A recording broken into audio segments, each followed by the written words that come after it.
Hi everyone, this is Jaime Alejandro with the Arts Calling podcast, the place where I interview hardworking independent creatives in the literary, visual, and performing arts. Be sure to check out the links in the episode description. Those are the weekly shoutouts, so that means that you have exciting new projects from previous guests of the podcast, including publications, new independent projects, and all kinds of awesome things. So feel free to check those out. We got to support independent artists, so let's do the best we can and support each other. Now let's get the show on the road. Today, I am delighted to be Arts Calling the cast and crew, the creative team behind the short film Shame. It is an awareness-driven short film making an impact and currently in the festival circuit. Today, I'm speaking with Ashna Sharon, the writer-producer, Kelly Lynn Warren, the director, and Sofia Cofino, actor in the film. Before we begin, I want to give you a heads up. The short film we discuss in this episode centers on sexual assault and suicide. So please keep that in mind as we are trying to have a conversation about a film that does a phenomenal job bringing awareness to these very difficult issues to talk about. So with that said, I hope you join us on this very informative conversation about how to use art to create impact and bring awareness to difficult topics. And without further delay, let's give them a call.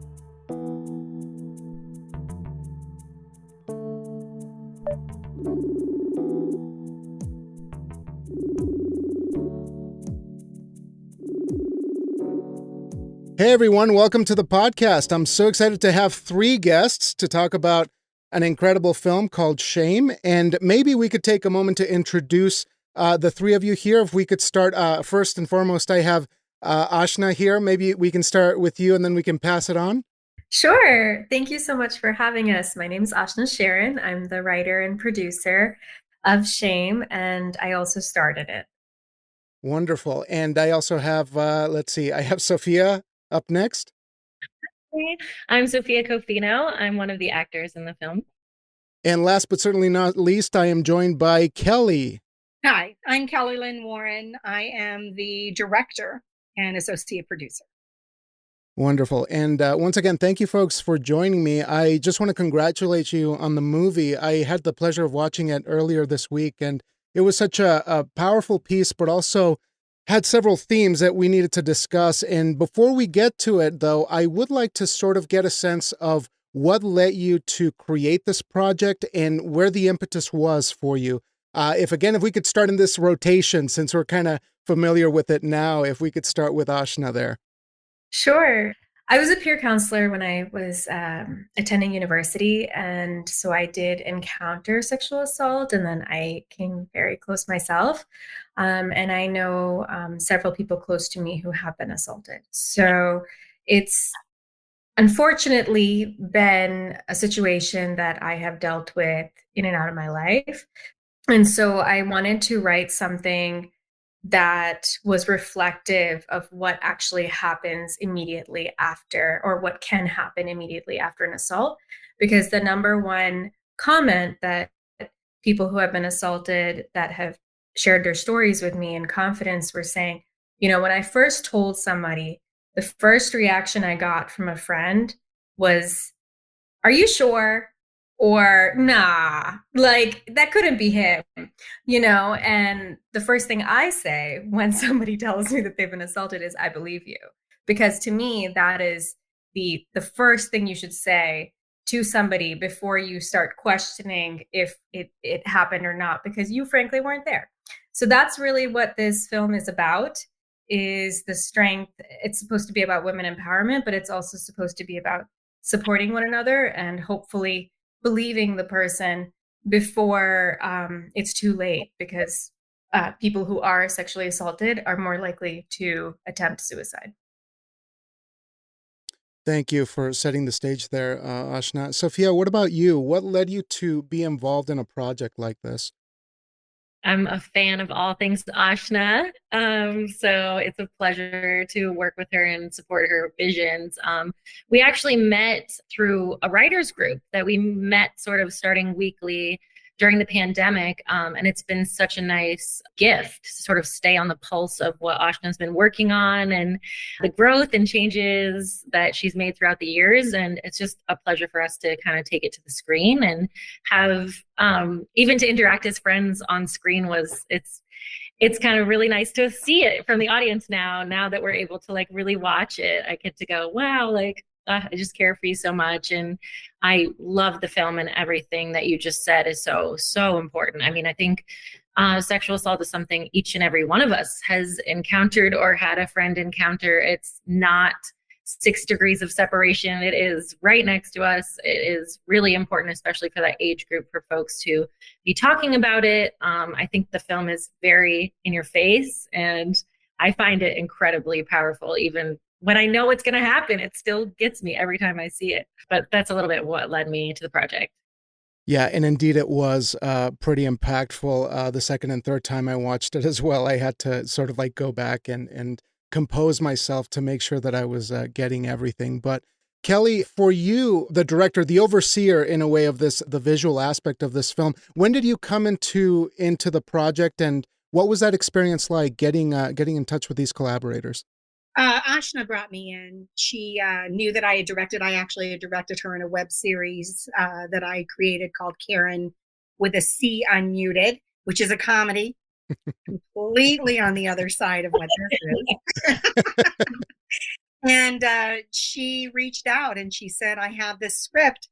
Would you read it? Would you be interested in directing it? And she sent it over. And just a little background, I come from 18 years of therapy with a pretty abusive background. And I personally had always wanted to write something. Could never quite bring myself to do it. And when Ashna sent me over this script, it was like, oh, you know what? I can direct something someone else has written and kind of show the soul of what women can experience, specifically when it comes to date rape or friends rape. And that was a big driving factor to me, growing up in the 80s and the 90s when it was covered up in small towns consistently, and nobody was ever brought to the forefront. I have several friends that suffered at the hands of this. And so to be able to bring that visual, to bring that emotion, to show people how impactful it can be on a life and a being to go through something like this, and then the consequences that could possibly play out, was really important. So that's how I came into being. Right. And that's incredibly fascinating that you mentioned that. There's 2 things that I want to talk about, but maybe the first one, I'll open it up to the 3 of you, see if you're interested in talking about this. Given that you have a writer who has a certain perspective on the issue, and Kelly, you have extensive experience, it seems, on the issue as well. How was it to sort of get that other voice about a topic that you're so familiar with, or that personal experience? How did that open it up before you went into production to sort of better understand maybe what you yourself had experienced or seen, or maybe, tried to be an advocate for somebody else? Could you elaborate a little bit of how that sort of exchange of creative work sort of opened up that perspective on a really personal topic? Ashna, you wanna go first on this? Yeah, I get. Well, I will say, when I was writing it, for me, the focus was about what happens immediate, like, after, right? And playing on this negative connotation of the walk of shame that typically is only attributed to women, and not men. And so it was to showcase how shame is kind of this social construct, that's put on women, or society in general, but put on us to feel this way, and feel embarrassed when we should feel nothing like that. And so originally I didn't have the assault scene actually in the film at all. And part of the reason was because in media, in Hollywood, whenever they show assault scenes, it's overly gratuitous. It's almost like rape porn, which I can't even believe that that's a real thing, but just the fact that it is horrifying.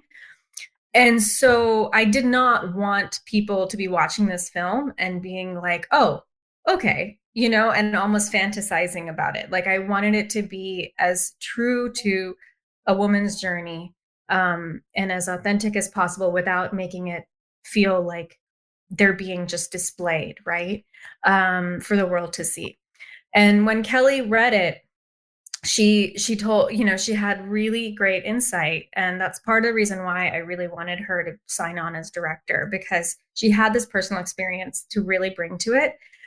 And she said, I understand your concern, but we need to have the assault scene, because what's happening is if we don't have it, people aren't going to get why she drove herself to kill, almost kill herself, right? And you're missing that link. And I kept worrying about this aspect of it. How do we show this without really showing it in the sense, the way they show it in media? And Kelly has just been an incredible person to collaborate with on this project. And she was like, trust me, I'm not going to do anything like that. We will just have just exactly what we need for the audience to understand what happened to this character. And I trusted her with it. And frankly, when I watched the film come out, once it came out, I realized that it needed it. But the way she did it was set, I feel like, in the most respectful way possible. And I think it's because of her vision too, like her own insight. So that's kind of, I know I went long, but that's that's my take on it. What do you think, Kelly? Yeah, when the scene itself was absolutely needed, because I think as women, we can all go down this path. Most women I know they say that 3 out of 5, I think it is, women were sexually assaulted, but they know that it's much more than that. It's probably 100%. Like when I actually meet a female that says, no, nothing like that has ever happened in her life, I'm like, okay, you're the unicorn. But it was primarily the reason I really felt the scene was needed was to bring the audience into that headspace of someone spiraling down from the memories, because the memories are really what do you in. And as a person who went through 18 years of therapy, I can tell you that memories can lead you down a path that leads absolutely nowhere if you have no focus or you don't have the toolbox in order to deal with them. And so that was why I felt that scene was needed, to kind of show that this character didn't have the toolbox to deal with it, especially once the aggressor's name was mentioned, because that's sometimes all it takes is just the name being mentioned for the person who was assaulted to retreat. And so what I was looking for in that scene specifically was what does happen, I think, within each and every one of our minds when we start to remember, we remember the pieces. And it's not necessarily this cohesive thing. And so was my idea, was to kind of give it the pieces. Almost like Alfred Hitchcock, let everybody else fill in the other details, but like an eye widening, an arm going down, legs kicking, making it so that, oh, no, there is no doubt of what's happening, but not gratuitous in any way. And I'm just really happy that Ashna trusted me with that. Yeah, I have to say it was so effective, especially in the way that you were using these sort of flashes of this. It wasn't even an insinuation of the violence. It was just these very intense flashes that escalated up until the point where you're also empathizing with Sophia's character as well, because she is on the floor, on the other end of this complete tragedy, and you can't help but feel like everything has come full circle, and you have articulated this voicelessness that just needed to be mentioned, and it to that point here with the punctuation, that ending aspect of it, you're talking about not only sexual violence, but you're talking about suicidal ideation and sort of advocacy, how to be the right kind of advocate in that kind of situation. Were there problems there trying to pack all of this so that it landed at the right moment there in the conclusion of the film? What were some conversations that forced you to reconcile these three things kind of converging at the end for maximum impact? Because it was effective, and I'll just say that for me, it felt very effective. Thanks to the performances, of course, and in my opinion, both you guys did an amazing job. Thank you. Oh, Kelly, I think I'm going to punt this one to you. I mean, there was many conversations, even from the beginning, even on set. Well, as soon as the very first day, it was all about the respectfulness of the actors and the journey we were about to go down on. It's so interesting because when I show up on set, I'm always excited and I'll talk the night before, oh, this is going to be fun. And every time I kept saying this was going to be fun, there was this part of me inside that was like, no. Fun in a way. Yeah, we would need the thesaurus, right? This is not going to be fun. But yeah, I mean, there were many conversations, and it was with the crew being respectful with both of the actresses. It was with the actresses staying in the mind focus. I am a director for actors. That is my forte. I love all of the things everybody does in the background, but my primary love is working with the actors.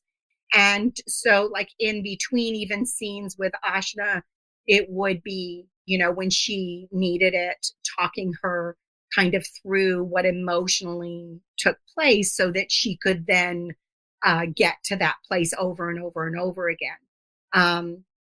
And then even with Sophia and going into the bathroom and discovering her friend. I remember when we first shot it the very first time, she was pretty freaked out. And we had to back everybody up and have a conversation about her finding Ashna, with her wrist cut and what that really kind of meant to her. And then kind of using that energy and using that tool in order to bring forth that realism. You're only as good as the people you surround yourself with. And I feel that this film is really, really wonderful because of the people that we had, including the actors and including everyone being so respectful. Yeah, that was a lot of work coming together. Yeah, go ahead, Ashna. No, I was going to say I second everything Kelly said. And when we were interviewing crew members to hire, one of the questions that I would ask is, I'm going to send you the script. Here's the trigger warning, just a heads up. If you feel comfortable with this, then we would love to interview you. And then even during the interview process, we would bring it up again, because for me, what was most important was this needs to be a safe space for everybody involved. Because it's not just about the actors at this point. It's about everybody, because you don't know whose life experience, who has gone through this, right? And we don't want that all of a sudden, like, someone on our set gets re-triggered by this content being around them or this environment. So we really wanted it to always be a very safe and respectful space. And there were people that were like, wow, I can't believe you asked me that. And I really appreciate that, because I've walked into sets where I don't get any warning and it's very hard. And so we had some people that were like, we really love what you're trying to do, but we're just not comfortable. But the fact that there was this respect for both sides and there was no judgment was what I think was so beautiful about our film and about the people we brought in. And I also want to give a shout out to Sophia on her performance, because it was, to go from this like happy go lucky day, because her character is, she's this like, this is the highlight of her morning, going to the Renaissance Fair. And she did such a great job showcasing that and really rallying and trying to get me to go, not, unfortunately realizing what has happened. And so that shift, that immediate like 180 when she opens that door, to me, that was like, every time I watch the film, it like hits me is her scream, of like, oh my God, what is she going to have to live with now? The whole time she's going to be second guessing every minute of that morning. So Oh my God. yeah, those are the things I wanted to say. And Sophia, I'd like to tag you in here on this because it was such a strange but really intense polarity. You're going from this very happy-go-lucky personality, as Ashna is saying, to this complete panic, and it's so devastating. But I'm curious what kind of work had to go into this, and obviously for Kelly and Ashla as well, to think about the kind of preparation that would go into this kind of role, to research those kinds of situations. Did you guys have to do a lot of that to put this story together, and the performances as well? Maybe start with Sophia there.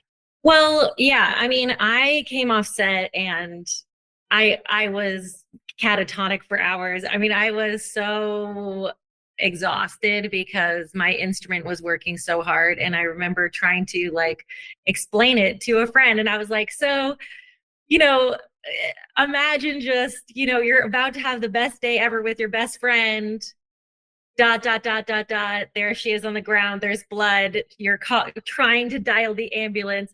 And then it's back to one. It was back to flower crowns. It was like, that's what I would call it. Like, that was the opening beat. It was like flower crowns. And I think when you're 3, 4, 10 times into the scene, which I was doing without cuts from flower crowns to the 911 call, I think there's a tendency to play it safe. And the way that I would approach playing that a little safer would be to de-invest in the joy at the top of the scene. Like, to just be at the top of the scene and be like, well, I know what's going to happen, and I'm going to play. There's a trap to that, and that's to play the end of the scene, because you want to stay in that emotional terror, and then, like, in order to feel like that terror, you just have to hold that from the beginning so that you can get to that terror place, in which case you would not have gotten the joy. And I think really important to playing that scene is to invest right at the top of the scene in the best day with your friend, and let the scene inform the fall from that, which means you have to hear it, you have to see it, you have to believe every beat between flower crowns and 911 call. And it is not easy, nor should it be. I mean, that's why what we do is fucking hard. I don't know if I can swear on this. You can edit that. Yeah, that's fine. But it's so powerful, because without that sort of volatility, of the character's journey, you don't really experience Ashna's character's downfall or heartbreak as well. I mean, at least for the audience, that was what made the jarring aspect work so well, that these two energies were just at complete ends of each other, and it really emphasized that lack of impossibility of communication. I guess I'll call it impossibility to communicate with each other, which is so awful. It was a squirming kind of feeling. But yeah, I guess that is sort of the point here. Now, for all of you, as this is a piece that has a mindset of advocacy, I'm curious how you went through this process of trying to get this movie made with the intention that it was going to be more of a piece to educate and bring awareness rather than a piece of entertainment. I know that probably brought a series of difficulties and setbacks, and I'm curious if you could illustrate maybe a couple of those hardships, and maybe we can get into more of the educational aspect of it. But how difficult was it to do this in a climate that maybe wasn't as interested in tackling an issue like this? Oh gosh. I think, you have to make it yourself. It's, you don't really get the support on this topic, but I will say we all who were, the cast members, so Sophia, myself, Kelly, we had Deidre, we had other crew members help out, but we crowdfunded. And that was, the film, granted, a lot of people that helped us were in the film community because they were friends of ours and they felt like this was such an important story to be told, but it might not be reflective of Hollywood necessarily, we did end up reaching a lot of people, and it really did. I mean, we had almost 100 people, like, I forget the exact amount, but over 150 people who came together from all walks of life, all over the country to give so that we could make this film. And I think part of the reason we got as much of the support as we did was because this was meant to be more than just a film. It was meant, sure, we are doing the festival circuit, and we are trying to have industry professionals see this and hopefully maybe think about how they visually showcase rape in films and maybe think through that a little bit better. But the real goal for this, when I wrote it, was I wanted to take this to universities, because that's where, if we can have that talk earlier, and it's so prevalent on college campuses, unfortunately, that maybe we can change even one person's life on that college campus. So my hope is to that, and even through this podcast, to anyone who's listening who may have a tie to a university, we are actively reaching out to universities to see if we can get in through either orientation programming or through the film or psychology programs, to try and do a seminar where we screen the film, and then for the other 25 to 40 minutes, we talk through all the different talking points. And I have a list of that, of exactly what we would walk through, and do a Q&A and have this open discussion with students. No, that's wonderful to hear, especially in college campuses. And there is a culture in this country that keeps us from having access to information, and having projects like this to bring awareness to issues that are very prevalent and almost an epidemic in our culture is very, very important. So I have to applaud all of you for being involved in this and bringing this to life. Now, if I could ask the three of you, in an ideal world, what are the major barriers to reduce this kind of abuse, this culture of ignoring and abusing people that is so prevalent at least in our country, the way that we see it here in the United States? What do you think, if you could have that magic wand to eliminate barriers to this kind of information, where would you start? I know it's a silly dream scenario, but I'm curious where your mind is at when it comes to that stuff. What do you think would need to happen right away to reduce this kind of abuse at a cultural nationwide level? I think I'd like to start here. I have two boys and two sons, and then my husband as well, who's extraordinarily respectful of women and understand the culture and bringing women into the fold. He was he's always been a gigantic advocate for females, as well as my sons. And I really think a lot of what the Me Too movement brought up, and I worry that it dies, and that because you can already kind of feel it petering out a little bit, is that we need to have the understanding that women are not objects. Women are not for the taking. We are human beings. We have rights.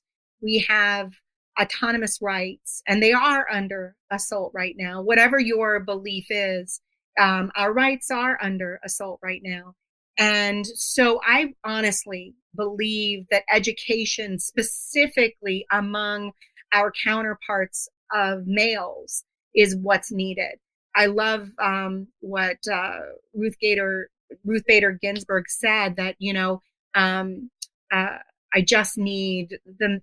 I'm paraphrasing, but I just need the boot of my brethren off my neck so I can breathe. And so to move that forward, to remember from the past, to look how far we have come from when I was in high school, when date rape was at the height of during the 1980s, and finally coming out to what it is now. But it needs to go so much further. And education is what's really changed it over the last 50 years. And I would love to see that continue. And that's one of my dreams for this film. Wonderful. Who's up next? I think educating our masculine population is so important, obviously, and I think this this film speaks to that, because I think it speaks to an emotional experience, not just, oh, hey, like, ladies, watch your drinks. Ladies, watch what you're wearing. It's like, girls, watch out for the boys. It's like, actually, like, that's throwing it back on women, right? It's throwing it back on us to take, to figure this out. But I mean, with respect to that and not meaning to go there, I think speaking to the emotional experience of women after the fact, and I think that's what our film really speaks to. It's not called sexual assault, it's called shame. It's what happens after the fact. And that you might be listening to somebody who, and again, this falls, I'm speaking to women again, but also men, and that the ears that these sexual assault stories fall on. And I think it speaks to them of this experience of shame. It's like, well, are you sure that's what happened, right? Because what you see in the film is flashes. Because a lot of the time when you've experienced something traumatic, or there was alcohol involved, or, your physicality, or the light, there's a reason this person snuck up on you in some way, or like, made you trust them in some way. And then you feel shame around that. You feel like it is your fault. And that also all those things can contribute to your memories being a little bit hazy, and that is an authentic experience, not indicative of, well, maybe that didn't really happen. So, I mean, I think the film speaks to that. But I mean, to speak to your question about getting beyond that, I think there's the conversations around consent hardly take into account that the fear that a lot of women have in these situations are literally for their lives. Like, that saying no in certain situations can result in violence that literally kills women all the time. So when, oh, well, why didn't you just say no? Or you didn't say no? Or like, to think that can make things so much worse and violent to a point of losing your life. I mean, and the aftermath of these things also resulting in things emotionally leading to situations you see in the film. I mean, there's a lot to be done in terms of this education. And I mean, I think I'm really just scratching the surface here. Just to say that boiling it down to consent doesn't always cover it, and boiling it down to we need to educate our men obviously doesn't cover it either, since it is on both sides of the coin that this issue is literally an epidemic. I mean, I agree with everything Kelly and Sophia said. So I don't want to repeat what they eloquently said, but I will add one thing to your question, and that is empathy. I think we live in a world where social media and technology are, on one hand, they're really bridging the gap, right? Like, we can talk to somebody on the other side of the world and make a virtual friend or network with somebody. Sure, that's great. But what it also is doing is it's dehumanizing us. And nobody is really talking about that. And women in general have been treated as second-rate citizens for eternity, since the day that, Adam and Eve, or whatever you believe in, came into being. But I think it's gotten worse, because it's this idea that people can just hide behind their screens, become trolls on the internet, or you have to mask what you do publicly on social media, because people will then again try and attack you. So everything is, life is perfect. Always post that. And if you don't post that, maybe you're doing it for attention. You know what I mean? There's this negative skew no matter how you look at it. And so it's like, what do I post? I might as well just not post, right? I mean, that's essentially, because if I post something, I'm screwed. If I don't post something, I'm screwed.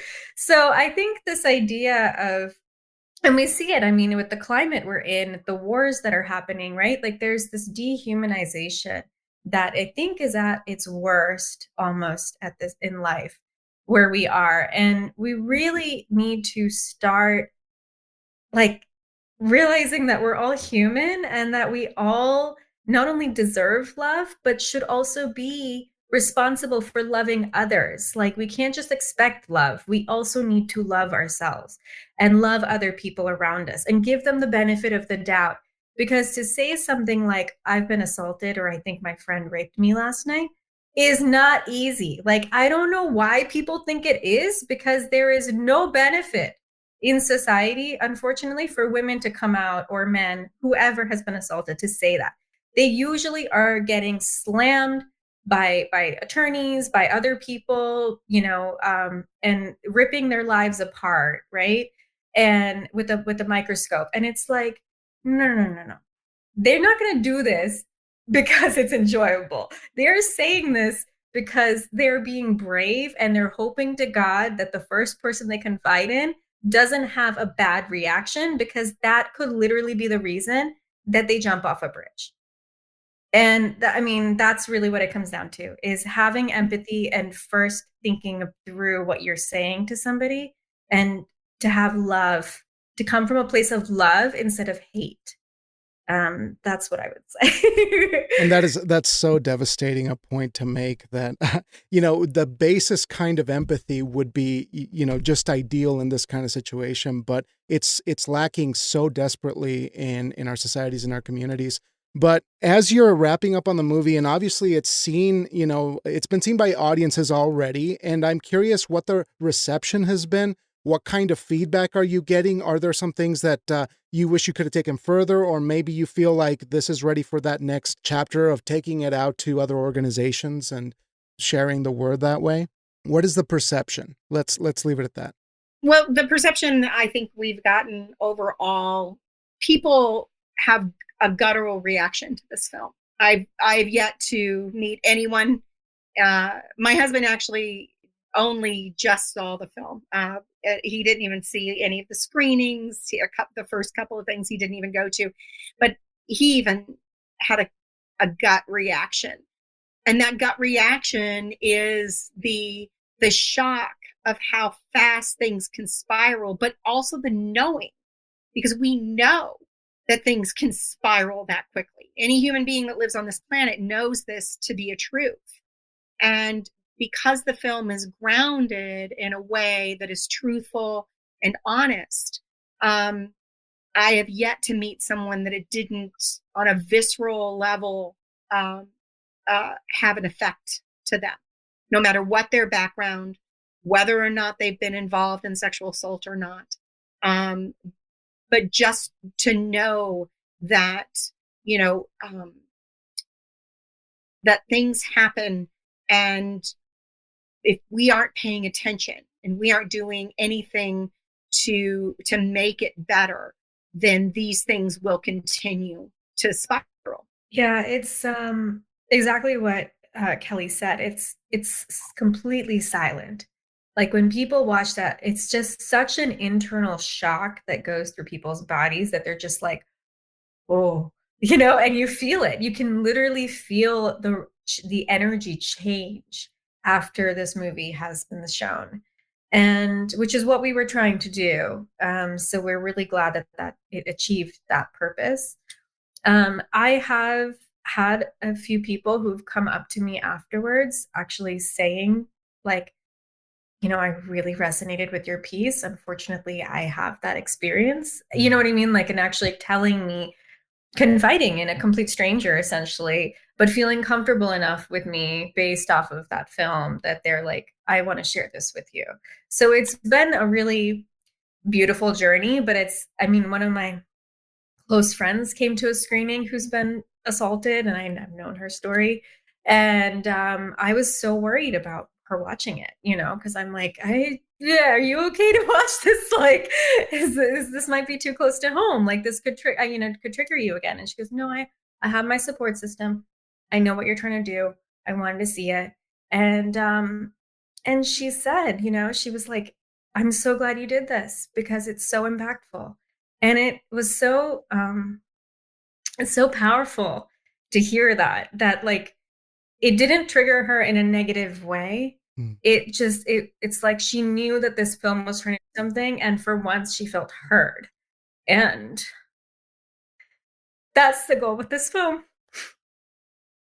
Mm-hmm. Oh, it's so powerful. Thank you, Ashna, so much for your honesty and for the work that you folks have made.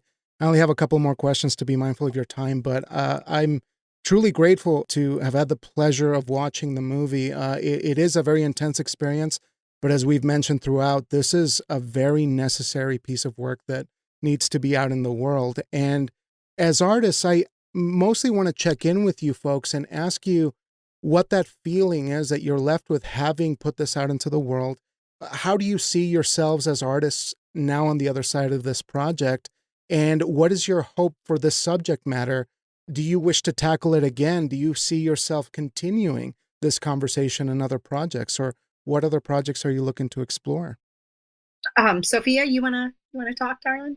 Yeah, I mean, I would say I would put this in a genre of social change projects that I think I remember my first experience with a piece like that. And I remember saying, it's hard to go back to anything else once you've really felt the impact of your work in that way. It's hard to go back to what feel a lot like ego projects. Like it almost feels like no matter what project you're on, it's about this guy getting his name out there. Let's just call it what it is. It's a guy always. But yeah, I mean, I hate to make super generalizations, but it's like, okay, and at the end of the day, you get your paycheck and it is what it is. But we don't always get the pleasure that really comes with having a piece that is not only has impact, but is made to have impact and is consciously approached from the conception to have that impact and carry that impact. And I mean, I have similar experiences of folks after doing pieces like that, you know, coming up to you and sharing your stories. And at the end of the day, that is why, I mean, it is an addicting feeling. I mean, it's kept me in this business for 20 plus years because that you're sort of chasing that feeling that your story or your image or likeness is going to be telling this story that makes somebody go, wow, I changed my mind about this, or wow, I see myself in that person. And you know, encouraging empathy within our communities is got to always be the goal. And I mean, it's an amazing feeling, and it's hard to do anything else, honestly. How you doing, Ashna? I'm good. I'm Okay. good. Yeah. Okay. All right. Well, I hope that maybe we can wrap it up here on a positive note, just so that we can impart a bit of hope for tomorrow. What are the positives that you see moving forward? Kelly, you mentioned that things used to be a lot different. There was more hardship in previous generations as they struggled with this subject matter. But moving forward, how do you see the landscape changing in terms of having conversations about sexual assault and suicide, as well as shame, whether it's a cultural conversation or a gender-based conversation? How do you see that for tomorrow? Is there a positive there that we can look forward to? Yeah, I think there's most certainly a positive. Like I said, look at how far we've come, even from when I was in high school. I mean, you know, back when I was in high school, it was always, what was she wearing? Why was she acting that way? Why did she accept that drink? Why did she get in the car with that guy? Why, you know, remember Mike Tyson, and why did she go up to his hotel room? You know, it was always, why, what did she do? And I think already that is starting to shift, and it's shifting generationally. It's shifting from my generation teaching the next generation, teaching the next generation. And I think in the most positive aspect of all of this, despite the fact that a lot of women's rights are under attack, we have so many more male advocates that are standing with us and holding our hand and saying, no, no, no, you don't have to fight this alone. We will fight this with you. And even on set, you know, we had a large male presence that was very respectful of what was happening, was very cognizant of what we were doing and what we wanted to bring forward, and was very proud to be there to help bring that forward. So that also shows such a shift in norms of where we are headed, I think, as a peoples. Yeah, I think honestly, it's a ripple effect. That's the way I look at it. You know, whether you help one person in your community or in your own inner circle or someone on the other side of the world, it's contagious. And I think that's really what it comes down to is putting out work in the world that tries to make a difference.